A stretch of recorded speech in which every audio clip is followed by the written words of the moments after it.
Merci de nous rejoindre. Voici les titres du Journal de l'Afrique. L'Afrique du Sud, traversée par une vague de xénophobie. Les Nigérians en sont les premières victimes. Le gouvernement appelle au calme. Troisième étape de la tournée de Mohamed VI. Le roi du Maroc est en Guinée. Rencontre avec le président Alpha Condé, par ailleurs président en exercice de l'Union africaine, que le royaume a réintégré il y a quelques semaines. Le Nigeria teste le revenu minimum, une enveloppe pour les plus pauvres. Pour l'heure, l'expérimentation concerne 9 États. Pour quels résultats? Reportage dans un instant. Voilà pour les titres, mais d'abord, un reportage tourné en Soudan du Sud. Le pays n'a connu que la guerre. On vous parle souvent sur France 24 des massacres, des morts, mais il y a aussi les rescapés, les survivants. Ils vivent, mais avec des séquelles psychologiques indélébiles. Ils ont connu l'enfer. Témoignage recueilli par Simona Foltine et Thaïs Brook. Ils sont des milliers à avoir trouvé refuge et sécurité dans ce camp. Mais leur esprit reste tourmenté. Traumatisés, beaucoup ont du mal à se remettre de ce qu'ils ont subi avant d'arriver ici. Cette déplacée a vu des soldats exécutés, un groupe de civils qui tentaient de fuir. Ils ont accepté de l'épargner, mais à condition qu'elle boive le sang des cadavres. Je fais toujours des cauchemars. Je me vois en train de courir vers le camp des Nations Unies. Je vois les gens se faire tuer et après on me force à boire le sang. Ça me rend vraiment triste. Comme beaucoup d'autres ici, Niyakuov n'a reçu aucun accompagnement pour soigner les conséquences physiques et émotionnelles de son traumatisme. La séparation avec sa famille n'a fait qu'empirer les choses. C'est très frustrant. Nous ne recevons aucune aide.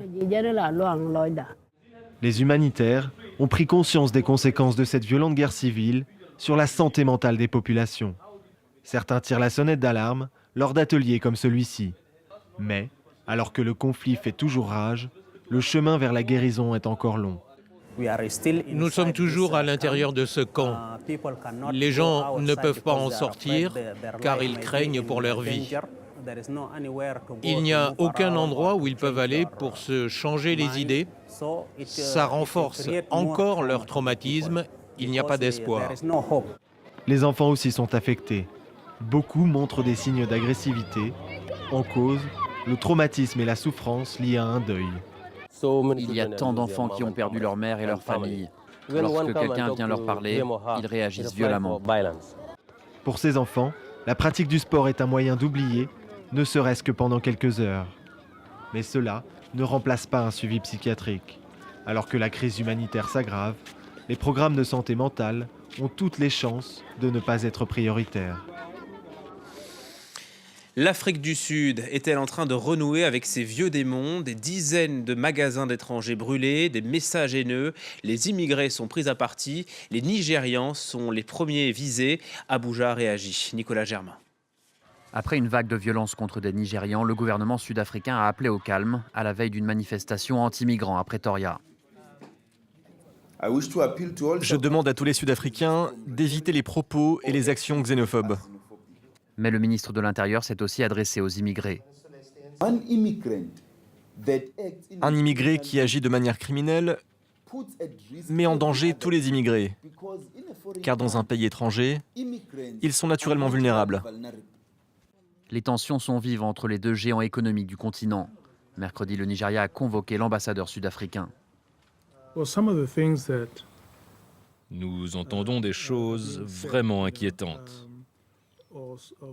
Certains accusent la police sud-africaine ou certains policiers d'être complices des attaques contre les Nigérians.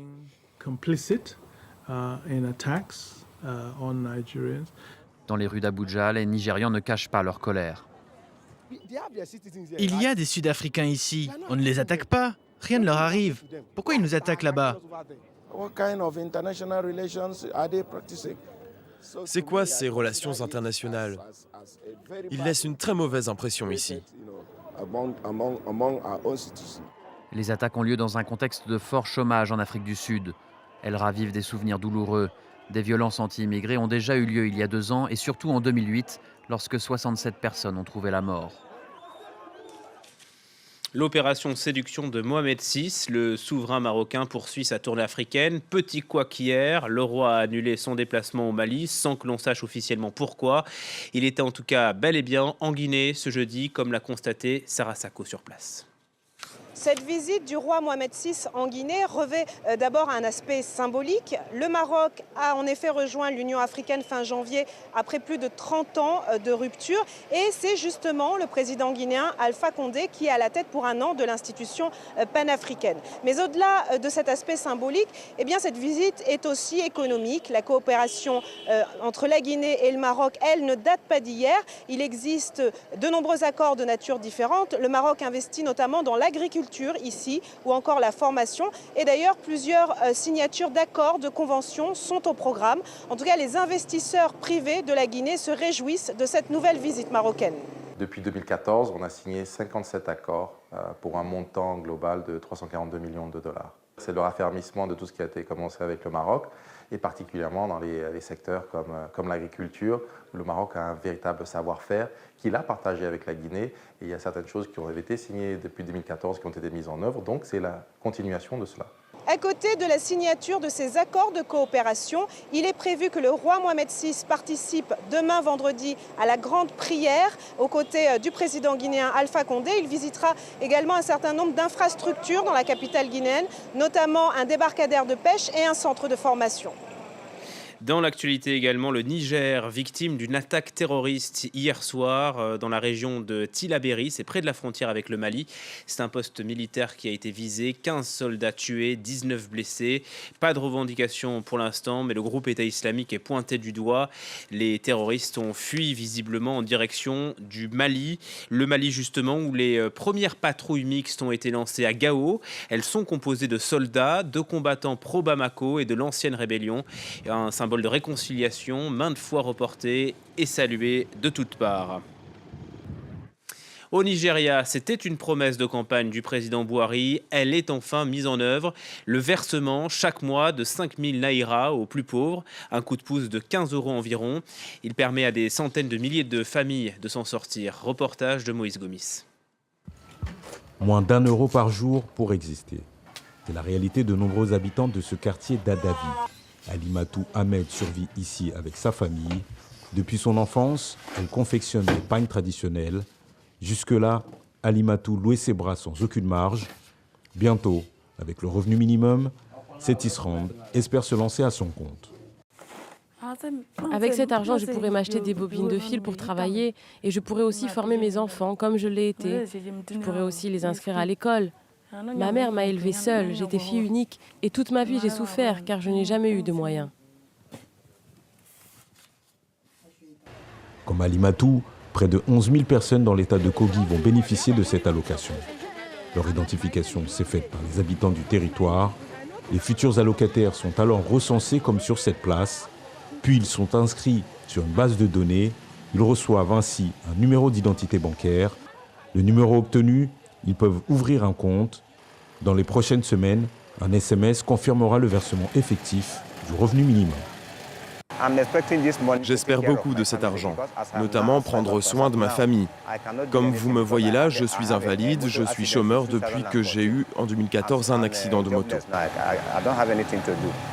Afsat habite une communauté rurale près d'Adjaokuta. Depuis 2 mois, elle perçoit l'équivalent de 15 €. Grâce à cet argent, Afsat s'est équipée. Désormais, elle vend du manioc frit dans son village. L'agence fédérale en charge de l'allocation mesure déjà l'impact sur la vie d'une majorité des bénéficiaires.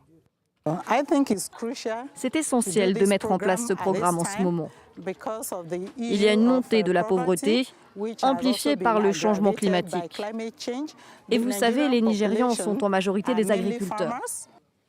Pour le gouvernement, les objectifs à terme sont ambitieux. Sortir 1 million de Nigériennes et Nigérians de l'extrême pauvreté.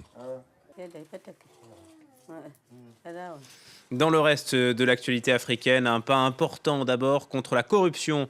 En Tunisie, les députés ont voté une loi. Elle protège les lanceurs d'alerte. Un acquis de la révolution pour le vice-président du Parlement. Alerte autour du paludisme. Un cas de résistance aux médicaments a été relevé. Une première en Afrique. La maladie transmise par les moustiques fait chaque année des ravages.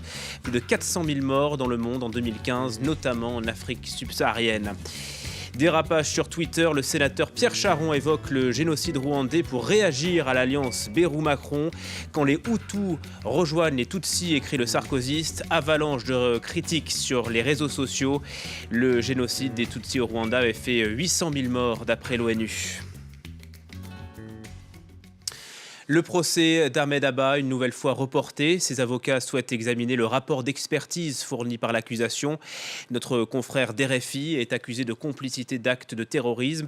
Il encourt la peine de mort. Notre correspondant, Marcel Amoko, a pu se rendre à Maroua, là où sévit Boko Haram. C'est aussi là que le journaliste avait été arrêté en juillet 2015. Sur place, ici à Maroua, nous avons pu rencontrer un de ses voisins qui se souvient d'un voisin plutôt calme. Ça n'a pas fait longtemps que je connais Ahmed, ça a fait 6 mois, mais dans ces 6 mois, on n'a jamais connu de problème avec lui. Il était simple. Je rappelle que Ahmed Abba, le correspondant en langue Haoussa de Radio France Internationale au Cameroun, est accusé de complicité d'actes de terrorisme et de non-dénonciation d'actes de terrorisme, des accusations qu'il a toujours niées. Il risque la peine de mort s'il est reconnu coupable. Et c'est tout pour ce soir. L'info continue sur France 24.